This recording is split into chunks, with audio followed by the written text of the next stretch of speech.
Welcome back to Relative Weddings Explained. I'm Aubrey Boyd with my wife, Deidre Boyd. Hello, everyone. And we're here with the engineer extraordinaire, Mr. Perry, and we're going to explain each chapter to you in detail and give you some backstory. I hope you like and enjoy. All right, welcome back, everyone. We are on Chapter 6 of Relative Weddings, and it is Say Yes to the Dress. So, all right, this episode takes place primarily in the wedding in the shop where Bridal they're both shop. picking out their bridal shop. That's the word I was struggling for, bridal shop, where they are picking out their dresses, and they both end up there. So Teresa arrives first, mother-in-law in tow. I think the line was looking like someone shocked her with a taser because she was just not having any of what Teresa is doing here, especially when she sees her in this $30,000 peach dress that was ordered specifically. Now, there is a lot of detail discussed here about these dresses. Could you tell me a little bit about where you got all the detail, and if it was, where that input came from, and if that was both of you or just one? Because I don't want to make an assumption, but people might assume that that Deidre, you may have had a little input into that. No, I didn't really? have Okay. any input. I would never wear a peach dress. Well, not just peach, but the detail about a dress so like that. Aubrey is very detail oriented. Mm-hmm. Again, watching these shows and listening to my daughters and what they wanted and seeing Yeah. pictures, he was able to kind of grasp the concept really, really well and give great detail into the type of dresses, which body type fits what type of person, how the dress flowed and how they wanted it to look. So he did a great job giving details about these dresses. He even knows what a spaghetti strap is. Like, not many men know. I got daughters. I'm a thinker. Know what that is.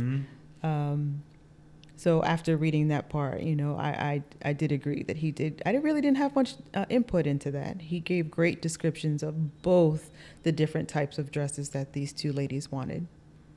And throughout, like, everyone's clothing is detailed throughout as to what all the friends wear and their style, and so it really helps paint that picture of not only what their personalities are and what they say and how they behave, but in how they dress as well. Yeah, I just want to show detail. I mean, I was told years ago, anybody can buy fashion, but can't teach style. So I always paid attention to detail, what everybody wore and how it looked on them, how it flowed. So it was easy for me to write about it. And he's been in and gone to a few weddings, so you see what looks good and what doesn't. Right. Have you seen some that don't look good? Hey, I just listen to the women at the wedding. I don't say anything, They're like, oh, look if she got on. I wouldn't have wore that. I'm like, oh, yeah, pay attention, Aubrey. Take notes. Well, especially with bridesmaids' dresses, when it's obvious they were made to make the bride look even better because they're so terrible sometimes. Yeah, I learned that from that show, too, for weddings. Like, why do they dresses so hard for the bridesmaid? Oh, and then they're like, oh, my daughters told me all the attention should be on the bride. Right. Sometimes it goes too far the other direction, though, and that the bridesmaids' dresses are so awful that they draw attention away.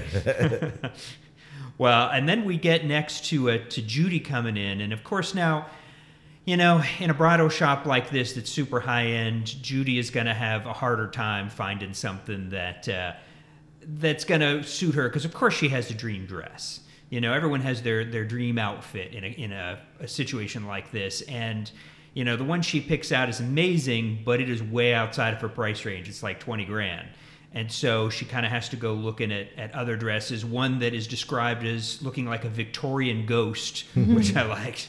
But yeah, so that I thought was an interesting, scene there where she kind of has to make that decision of, I can't get the one that I want. I'm going to go for something else. And, maybe there's something we can do to make this better is what comes up later. But talk a little bit about that and about how she makes that decision, and about how Teresa doesn't step in to add more money there, which I thought was, something that seemed real to me, actually. Not that she's trying to diss her sister, but it seemed like maybe that's not what Judy would want necessarily. Right. Judy was a proud person. Again, she was all about looking nice, and she had this dream and this kind of idea of what she really wanted as her wedding dress.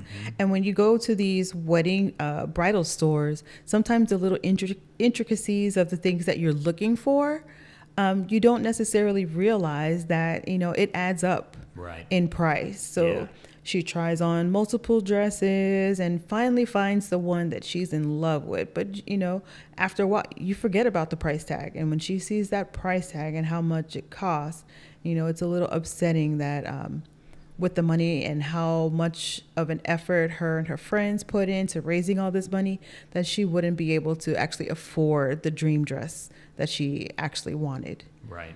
And I'm sure she didn't voice this. She didn't voice this to Teresa of how much it meant to her. So Teresa, of course, engaged with, the mother-in-law on the side there.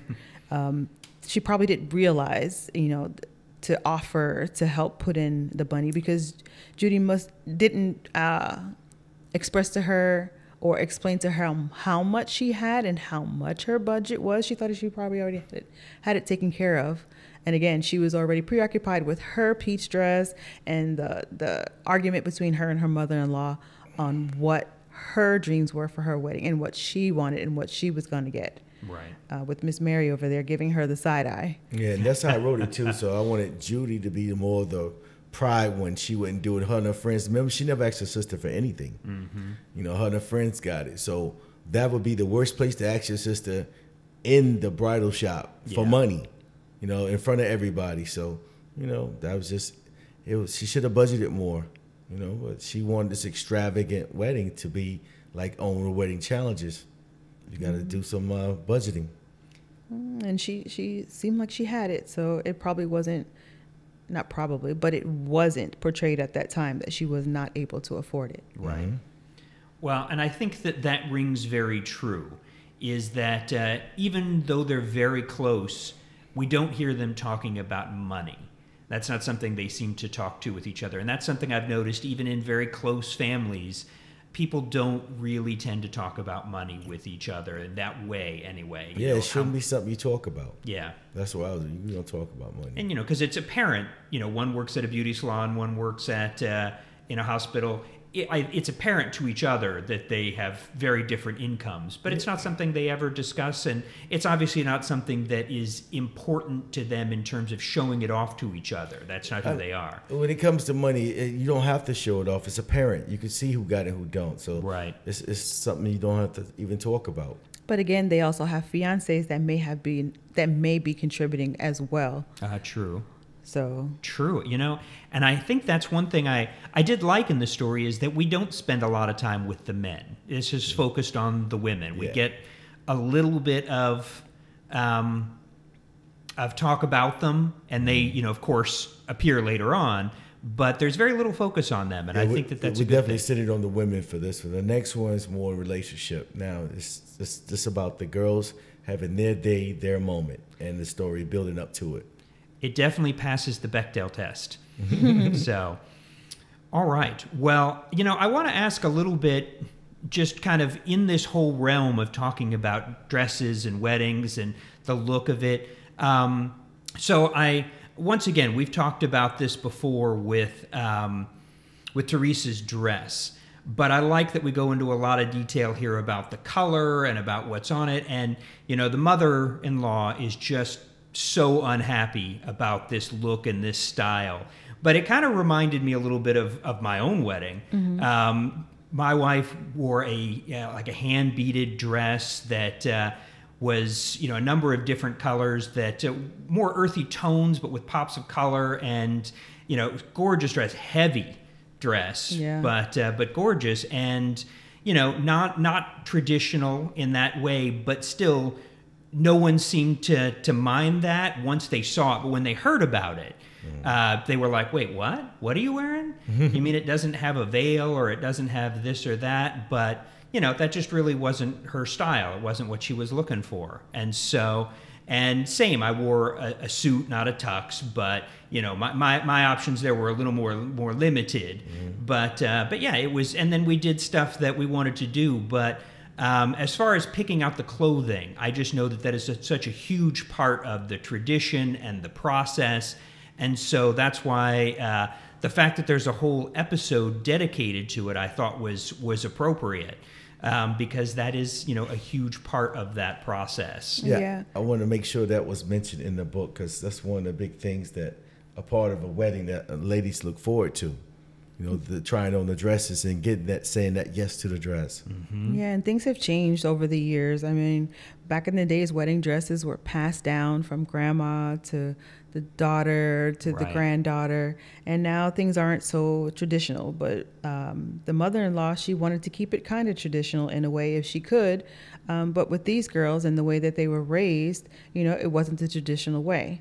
So they were able to say what they wanted, pursue what they wanted, from their dreams of being a bride when they got older, and they followed through with what they wanted.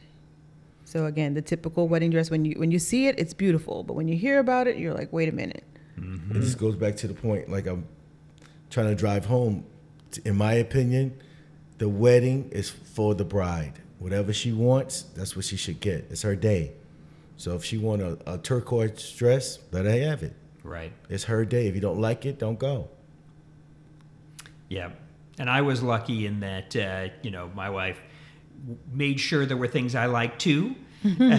And, accommodated those things. But of course, yes, it certainly was not primarily about me, for sure. Yeah, I know, but you were the bachelor party, bro.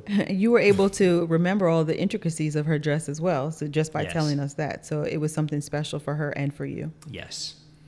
Yes. And she made a manual for how the whole thing would go. And so it all went off right because we all followed the manual. There you go. See? So- Still had her way. As you should have. You follow her script. yes. And she literally wrote the script for it. So Happy that's- wife, happy life, bro. Oh, that's more true than ever.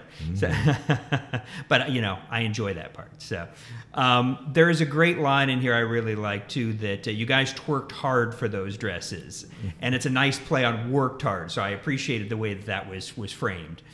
And they did. Thank you. I just wanted to tie into the last chapter, Yes. play yes. on words. Well, definitely again a fun chapter. So I look forward to seeing what happens next. So we'll be back next week with chapter 7. All right. Thank you guys for listening. Thank you, everyone, for joining us again for Relative Weddings Explained. If you could please assist us by hitting the like, subscribe, and notifications button. You can also comment and share our content. These small things really help our channel and mean a lot to us. This is going to be it for now. Until next time, remember, you are cherished by us.